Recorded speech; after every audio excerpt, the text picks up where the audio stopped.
Hello guys, I'm Pooja Yadav. This is my first video on YouTube. My channel name is Incredible Learning. It is based on competitive exams like PSSB, SSC, CTET, STET and other exams. So आज का topic हमारा Indian polity का है. So if you like the video, please do subscribe, like, share and comment. Hope you like the video. So let's get started. कि India की जो polity है वो कैसे स्टार्ट हुई, कहाँ से स्टार्ट हुई, इसका इतिहास क्या था. सबसे पहले हम जानेंगे कि जो भारत की गवर्नमेंट है, सबसे छोटे छोटे पॉइंट्स को जानेंगे क्योंकि कई बार सवाल हमारे छोटी छोटी जगहों से आते हैं कि ये क्यों है, कैसा है, कहाँ से है. So government central government, state government और लोकल गवर्नमेंट में डिवाइडेड है. सेंट्रल जो हमारा केंद्र शासित प्रदेश है, केंद्र है हमारा, फिर स्टेट्स, उसका फिर जो छोटे छोटे कस्बे हैं लोकल, उनमें. तो इन पे कौन रूल करता है? सेंट्रल के अंदर सबसे पहले आते हैं हमारे प्रेसिडेंट, वाइस प्रेसिडेंट और प्राइम मिनिस्टर और एमपीज, मतलब जिनको हम सांसद भी बोलते हैं. स्टेट के अंदर आते हैं राज्यपाल, जिनको हम गवर्नर के नाम से भी जानते हैं. सीएम, हर कोई जानता है कि हाँ सीएम हमारे मुख्यमंत्री. विधानमंडल आते हैं और लोकल में पंचायत और नगर पालिका आते हैं. उसका एक शब्द होता है संसद. क्या है संसद? के अंदर क्या क्या पार्ट्स होते हैं, कितने पार्ट्स होते हैं? तो संसद हमारे 3 पार्ट्स में विभाजित है: लोकसभा, राज्यसभा और स्टेट लेजिस्लेचर. जो हमारे सुप्रीम कोर्ट है वो लोकसभा के अंडर में आती है, राज्यसभा हाई कोर्ट के अंडर में आती है और स्टेट लेजिस्लेचर ये हमारी डिस्ट्रिक्ट कोर्ट होती है, इसके अंदर आती है. अच्छा, तो इसके अंदर अब हम सबसे पहले जानेंगे कि संविधान की मांग शुरू आखिर कहाँ से हुई. तो संविधान की मांग करने वाले सबसे पहले भारतीय थे लोकमान्य तिलक, जिन्होंने 1895 में स्वराज्य विधेयक के माध्यम से मांग की थी. इसके पश्चात 1922 में गांधी जी और Annie Besant home rule act के दौरान इन्होंने गांधी जी ने कहा कि भारत का संविधान भारतीयों की इच्छा से बनेगा, मतलब जैसा भारतीय चाहेंगे, यहाँ के नागरिक चाहेंगे, उनके अनुसार. इसके बाद 1927 में लॉर्ड बार्किंग ने, जो कि हमारे भारत के सचिव थे उस वक्त, भारतीयों की संविधान निर्माण की चुनौती दे दी. इसके बाद जवाब में 1928 में मोतीलाल नेहरू ने नेहरू रिपोर्ट पेश की, जिसे भारत के संविधान का ब्लूप्रिंट भी कहते हैं. एम एन रॉय व्यक्ति थे जिन्होंने संविधान की औपचारिक मांग करी. 1937 में कांग्रेस ने फैजपुर में संविधान की मांग करी. 1942 में क्रिप्स मिशन भारत आए थे, जिन्होंने भारतीयों के लिए सबसे पहले संविधान निर्माण की बात कही, लेकिन इसमें संविधान निर्माण की कोई समय सीमा नहीं थी, इसलिए गांधी जी ने इसे पोस्ट डेटेड चेक कहा. 1945 में ब्रिटेन में चुनाव हुआ, जिसमें लेबर पार्टी, जो कि एक मजबूत दल थी, उसकी सरकार बनी और उसके प्रधानमंत्री बने क्लीमेंट एटली. क्लीमेंट एटली ने 23 मार्च 1946 में 3 सदस्यों की एक कैबिनेट मिशन बनाकर भारत भेजा, जिसके अंदर 3 सदस्य शामिल हुए. पहला नाम था इन 3 मेंबर्स में से लॉर्ड पैथिक लॉरेंस, दूसरे थे एवी अलेक्जेंडर, तीसरे थे स्टेफर्ड क्रिप्स. भारत संविधान का निर्माण कैबिनेट मिशन के सुझावों पर हुआ. कैबिनेट मिशन के सुझावों पर जुलाई 1946 में संविधान सभा के चुनाव हुए. प्रत्येक जनसंख्या 10 लाख की संख्या पर एक सदस्य को चुना गया. उस वक्त ब्रिटिश प्रांतों से 296 में से 1947 में 229 ही बचे जो चुनकर आए. 562 देशी रियासतें से 93 में से सदस्य चुनकर आए, जिनमें सर्वाधिक मैसूर के 7 सदस्य चुने गए. हैदराबाद एकमात्र ऐसा रियासत थी जिसने संविधान सभा में कोई प्रतिनिधि नहीं भेजा. 4 केंद्र शासित प्रदेशों में से 4 सदस्य चुनकर आए। कुल 389 सदस्यों में से 15 महिलाएं भी थीं। तो अब जान लेते हैं कि पहली मीटिंग कब हुई थी कॉन्स्टिट्यूशन की। दिसंबर 9, 1946 में पहली मीटिंग हुई। इसमें कई मीटिंग हुई थी हमारी, लेकिन जो महत्वपूर्ण सभाएं थी उसके अंतर्गत क्या क्या हुआ था ये जान लेते हैं। जो हमारी प्रथम बैठक थी ये दिल्ली के कैंसल चैम्बर पुस्तकालय में हुई, जिसमें 211 लोग उपस्थित थे।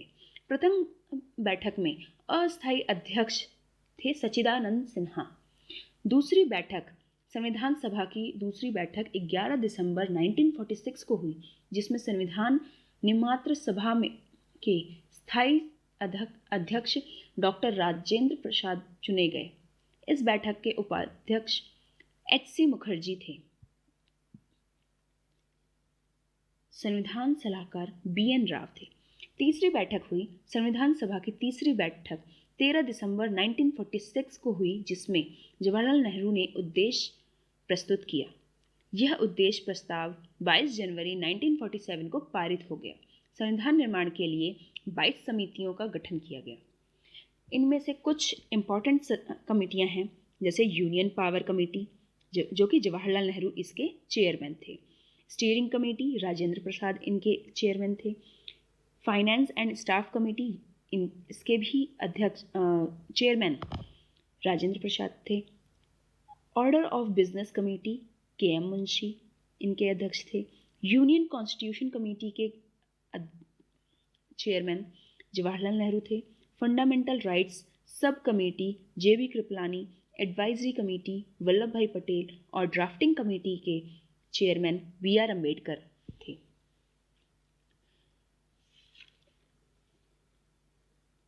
वर्किंग ऑफ कॉन्स्टिट्यूशन असेंबली की पहली मीटिंग 9 दिसंबर 1946 को हुई थी।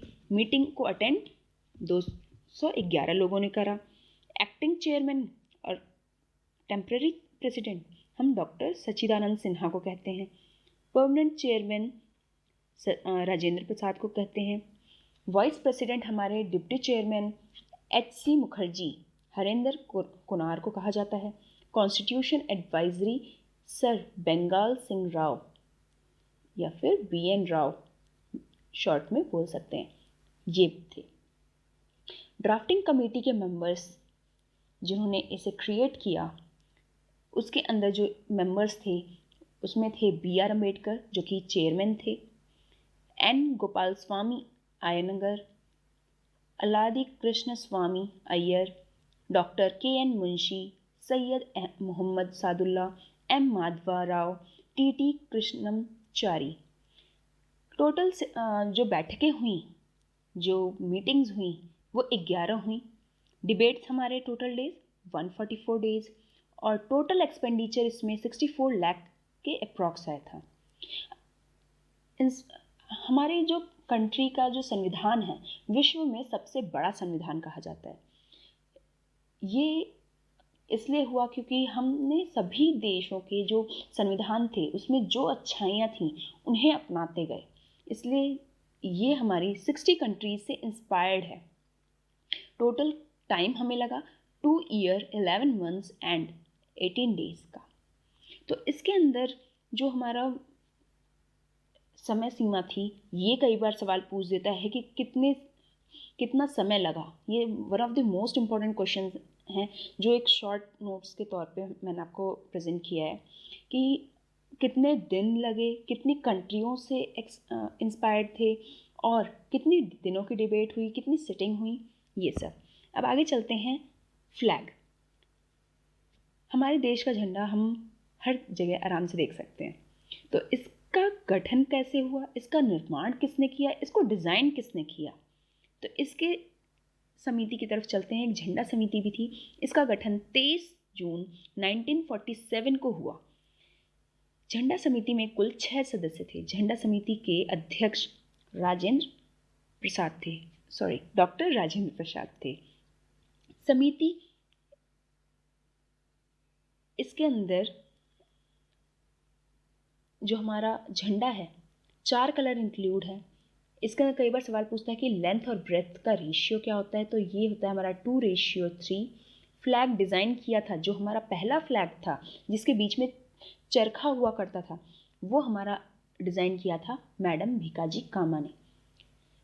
उसके बाद फिर जो अभी हमारा प्रेजेंट टाइम में जो हमारा झंडा है, इसको डिज़ाइन करने वाले बेंगाली वेंकैया थे, जो कि हमारा एक्सेप्ट हुआ था 22 जुलाई 1947 को।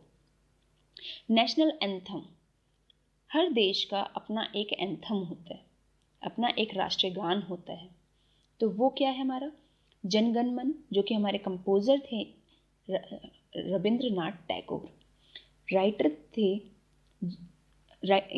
ये जनगण मन लिखा गया था जॉर्ज पंचम के स्वागत के लिए है, written for welcome of George Pancham. It was sung in 1911 in Kolkata Conference by Congress और इसे अडॉप्ट किया गया था 24 जनवरी 1950 में। अब बात करते हैं नेशनल सॉन्ग की। नेशनल सॉन्ग वंदे मातरम है हमारा। इसे लिखने वाले थे बंकिम चंद्र चटर्जी।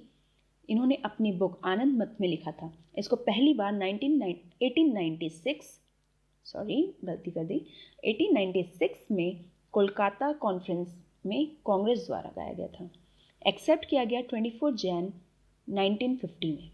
22 जनवरी 1947 को objective resolution by Jawaharlal Nehru, जो कि ये रेडी हुआ था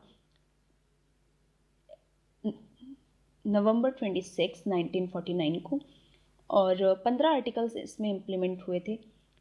जनवरी 26, 1950 को टोटली इम्प्लीमेंट हो गया। उसके बाद फिर 30 से 31 दिसंबर 1929 में लाहौर में सेलिब्रेशन स्टार्ट भी हो गया था इंडिपेंडेंस डे का। January 26, 1930 by Congress to make the date important. इनको ये डेट इम्पॉर्टेंट बनानी थी कॉन्स्टिट्यूशन को। इन्होंने कांग्रेस ने सोच रखा था कि हम 1930 में ही कि हमें 26 जनवरी को एक इम्पॉर्टेंट डे की तरह से सेलिब्रेट करना है, इसलिए इन्होंने 1950 में 26 जनवरी को इसे इम्प्लीमेंट कर दिया। लास्ट सिटिंग ऑफ कॉन्स्टिट्यूशन 24 जनवरी 1950 को था। Constitution signatured by 284 out of 299 people.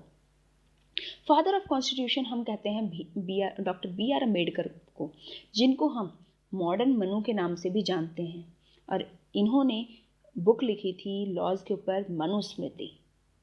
अब बात करते हैं फीचर्स ऑफ कॉन्स्टिट्यूशन कि क्या क्या फीचर्स हैं, और वर्ल्ड का सबसे लार्जेस्ट कॉन्स्टिट्यूशन कहा जाता है हमारे इंडिया के कॉन्स्टिट्यूशन को। वर्ल्ड का स्मॉलेस्ट कॉन्स्टिट्यूशन यूएसए का है, जो जिसमें सिर्फ 7 बिल्स ऑफ राइट है। Unwritten constitution UK based on tradition. फिर हमारे कॉन्स्टिट्यूशन के अंदर आता है प्रियम्बल। प्रियम्बल हमारे कॉन्स्टिट्यूशन की एक तरह से इंडेक्स कह सकते हैं, इंट्रोडक्शन कह सकते हैं, और की ऑफ कॉन्स्टिट्यूशन भी कह सकते हैं। ये कुंजी है हमारे संविधान की। अकॉर्डिंग टू अम्बेडकर, ये हमारा संविधान है उसकी आत्मा है। इंडियन कॉन्स्टिट्यूशन में जो बेसिक थे, जो 1950 में बने थे, चैप्टर्स 22 थे, शेड्यूल 8 थे और आर्टिकल 390 थे। और आज के समय में 25 चैप्टर्स हैं, 12 शेड्यूल्स हैं और 450 के अप्रॉक्स आर्टिकल्स हैं। अब ये जो हमने अभी थोड़ी देर पहले पढ़ा कि 60 कंट्रीज से इंस्पायर्ड है, तो किस कंट्री से क्या क्या लिया गया ये जान लेते हैं कि कहाँ से हमने कौन सा सोर्स उठाया, कहाँ से किसकी अच्छाई, कहाँ से हमने कौन सा चीज़, कौन सा लॉ कहाँ से हमने फॉलो किया, किस कंट्री से फॉलो किया। कई बार ये भी सवाल पूछ देता है एग्जाम में। सबसे इम्पोर्टेंट पॉइंट्स हैं, तो कृपया ध्यान से सुनिएगा। यूएसए फंडामेंटल राइट्स, यूएसए से हमने फंडामेंटल राइट्स लिया है, इंडिपेंडेंस ऑफ जुडिशरी लिया है, जुडिशियल रिव्यू लिया है, impeachment of president, removal of supreme court and high court, post of vice president. UK से क्या लिया हमने ये भी जान लेते हैं। 10 मेन कंट्रीज़ हैं जिसके बारे में हमें अभी पढ़ना है। कि क्या क्या हमने कहाँ कहाँ से लिया है, क्या क्या चीज़ें फॉलो की हैं। UK parliamentary government, rule of law, legislature, procedure,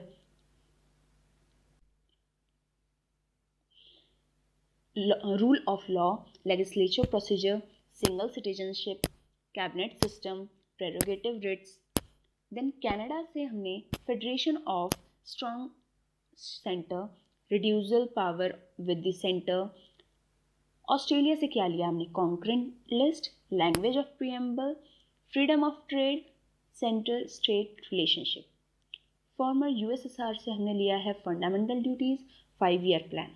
Germany से लिया हमने एमरजेंसी प्रोविज़न.